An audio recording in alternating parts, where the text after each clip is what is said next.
ایک بیوی کو کیسا ہونا چاہیے؟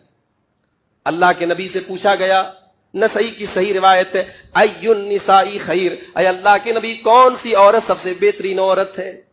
آپ نے فرمایا التی تسرہ اذا نظر، جب شوہر دیکھے تو خوش ہو جائے، التی تسرہ اذا نظر وتطیعہ اذا امر، اور جب شوہر کوئی بات کہے تو شوہر کی بات مان لے، ولا تخالفہ فی نفسها ومالہ بما یکرہ، اور اپنی آبرو کے سلسلے میں اور شوہر کے مال کے سلسلے میں کوئی غلط کام نہ کرے، اپنی آبرو کی حفاظت کرے اور شوہر کے مال کی حفاظت کرے۔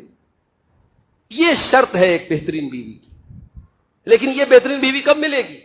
جب آپ نکاح کرنے کے ٹائم دینداری دیکھیں گے۔ معاف کیجئے گا، جس سماج میں جہیز کا چلن ہو، جس سماج میں لاکھوں روپیے کا لین دین ہوتا ہو نکاح کے ٹائم، وہاں کون دینداری دیکھے گا بھائی؟